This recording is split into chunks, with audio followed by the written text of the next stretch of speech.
Assalamualaikum warahmatullahi wabarakatuh. Halo semuanya, pada video kali ini saya akan membahas materi Web 23 yaitu DNS Server, Master, Slave, Server.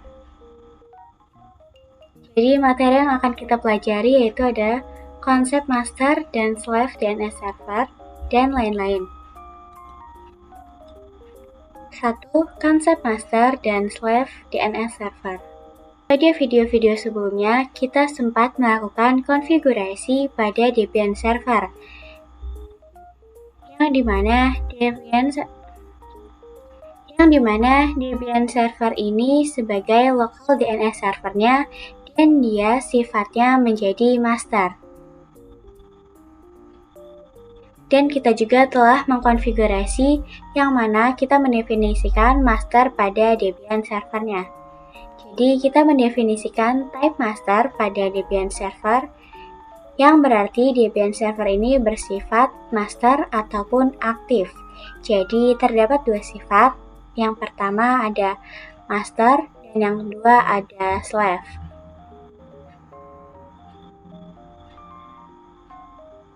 Pada materi kali ini kita akan membuat server Ubuntu ataupun server 2 sebagai server slave. Jadi jika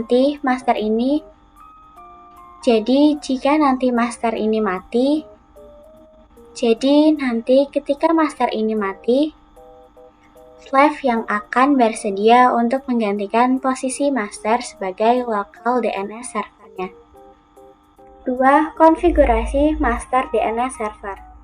Jadi untuk video kali ini kita akan membuat Debian Server akan melempar posisinya ke Ubuntu Server ketika Debian Server ini mati. Jadi nantinya ketika Debian Server ini mati akan terdapat Ubuntu Server yang aktif dan menggantikan posisi bagian server ini. Jadi kita akan mengkonfigurasi itu pada master server ataupun di Debian servernya.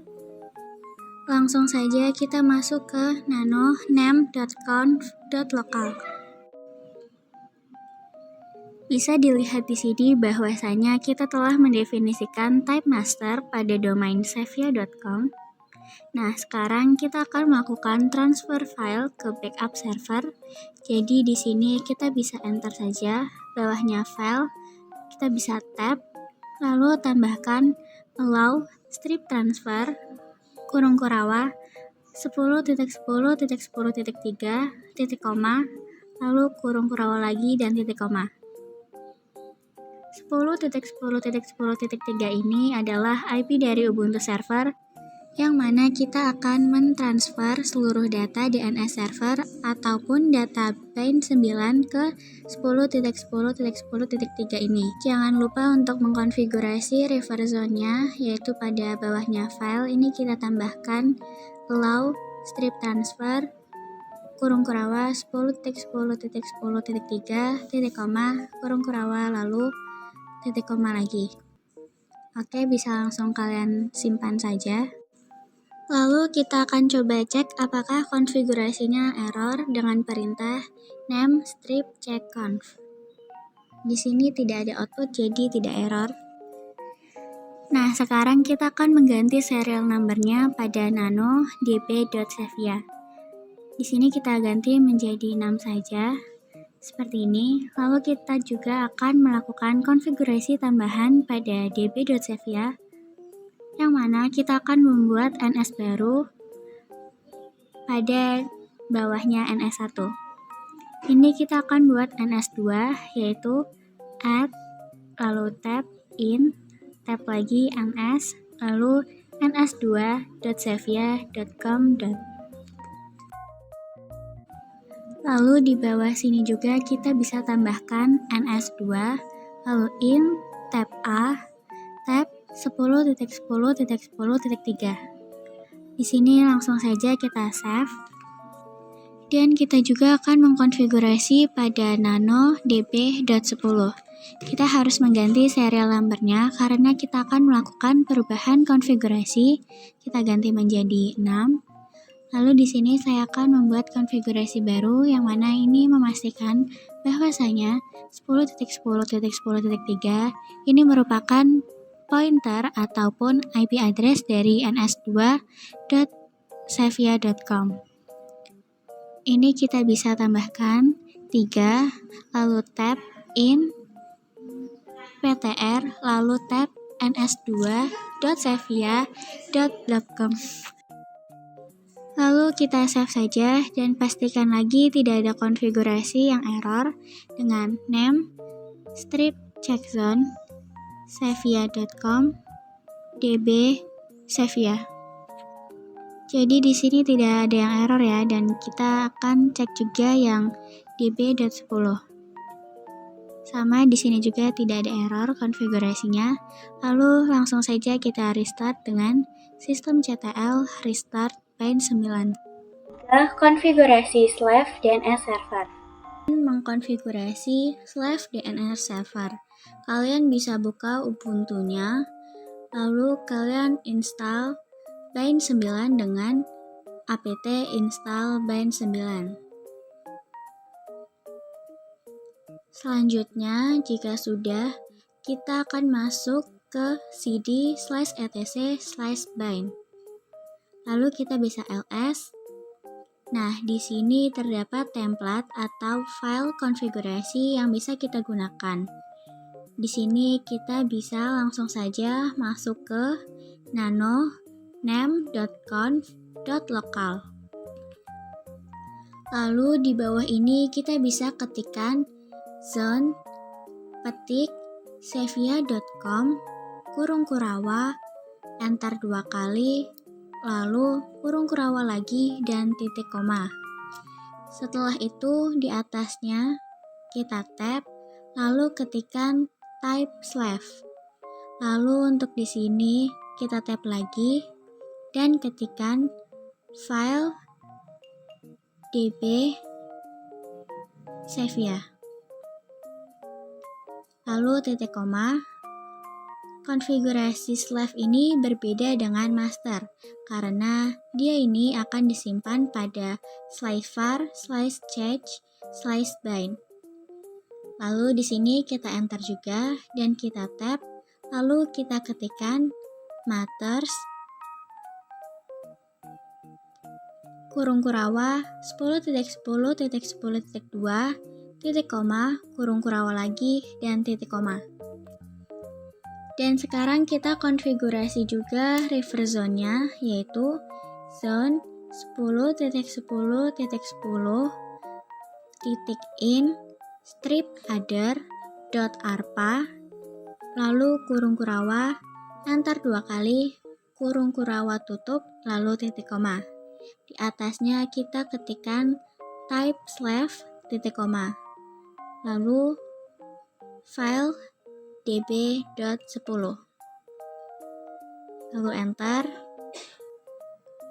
Ketikkan juga masters kurung kurawa 10.10.10.2 titik koma, kurung kurawa lagi dan titik koma. Setelah itu bisa langsung saja kalian save. Lalu sekarang kita akan cek apakah ada konfigurasi yang error dengan name strip check conf. Di sini berhasil ya, tidak ada yang error. Lalu kita juga akan pastikan dengan masuk ke dalam ls/var/change/bind. Nah, di sini belum ada ya file db.sevia dan db.10-nya. Untuk caranya agar ada, kita restart dulu dengan sistem CTL restart bind 9. Jika kita ls lagi, maka sekarang sudah ada. 4. Pengujian master dan slave DNS server.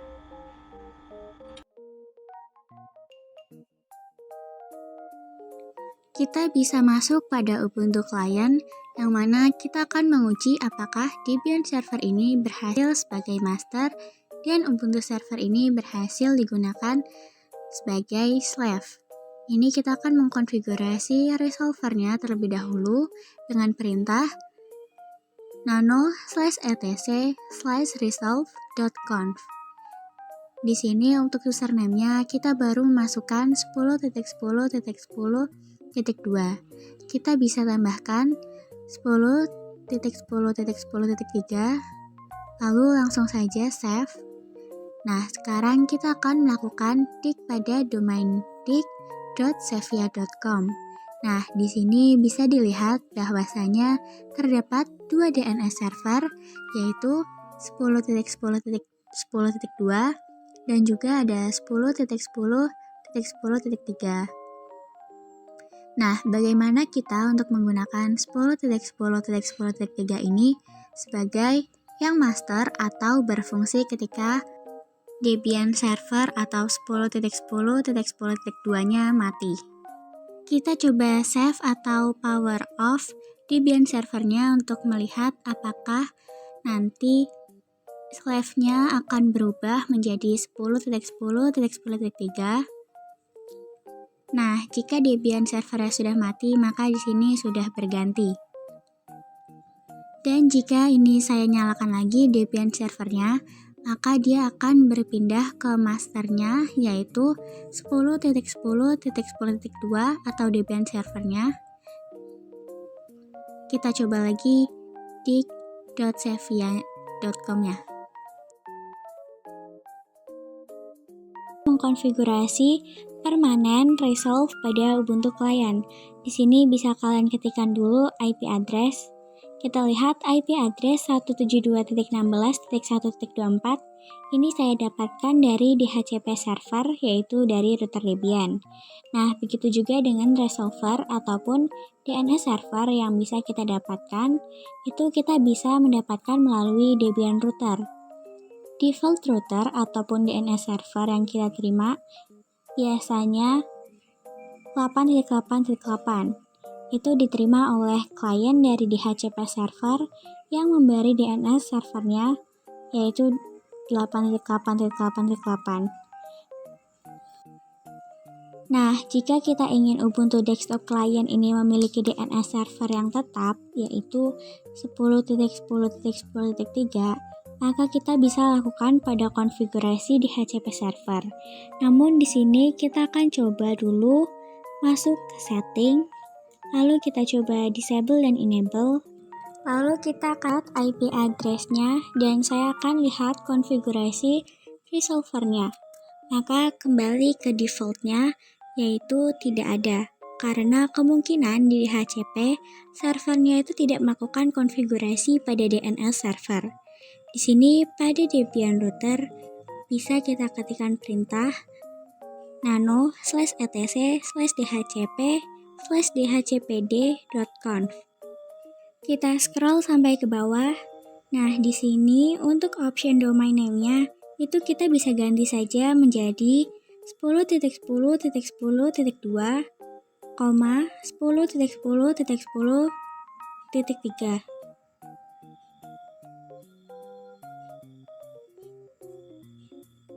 Titik koma. Oke, bisa langsung kita simpan saja.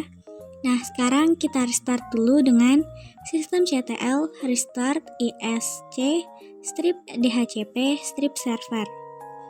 Sekarang kita akan lakukan request IP address ulang pada Ubuntu client. Kita disable enable dulu. Kita lihat pada setting bahwa IP address dari DNS servernya berhasil, yaitu 10.10.10.2 dan juga 10.10.10.3.